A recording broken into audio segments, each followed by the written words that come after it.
என் ஃப்ரெண்டுக்கு இன்னைக்கு கல்யாணம். நான் போறேன். எனக்கு சோறு வைங்கிறாதீங்க சேர்த்து. அப்படியே ராதிகா? சரி சரி மர்மல நானும் போயிட்டு வரேன் கல்யாண வீட்டுக்கு. சரிங்க தே. அப்ப எனக்கு மட்டும் தான் சோறு வாங்கிக்கிடுதேன். ரசமும் முட்டை அவியலும் வைக்கணும்னு நினைச்சிட்டு இருந்தேன். இவ 2 பேரும் கல்யாண வீட்டுக்கு போறாவளா? பாட்டு பாட்டு பாட்டு. நாக்குக்கு ருசியா நல்லதா ஏதாவது செய்து திங்கணும். என்ன ஒரு நல்ல வாசனை. எம்மா பொரோஸ்ல இருந்து அந்த வாசனை வருதுன்னு நினைக்கேன். வாமா போய் பாப்போம். என்ன ராதிகா கல்யாண வீட்டுக்கு போலியா? இங்க வந்து நிக்க. அது இருக்கட்டா, நீ கோழி குழம்பா கொதிக்கி. ஆமா ராதிகா, நீங்க கல்யாண வீட்டுல சாப்பிடுதேன்னு சொல்லிட்டியோ. சரி, எனக்கும் நாக்கு ருசியா சாப்பிடணும்ல, அதனால ஒரு கோழியை வாங்கி குழம்பு வச்சுட்டேன். ஆமா, உன் உயிர் தோழிக்கு கல்யாணம் எல்லாம் போகலையா? என்ன சொன்னியா? உயிர் தோழியா? அவ கல்யாணமா முக்கியம் எனக்கு.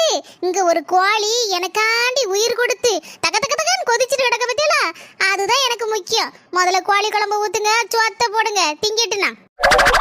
ஆமா மர்மல, உயிர் தோழியை விட உயிர் கொடுத்து கோழி தான் முக்கியம்.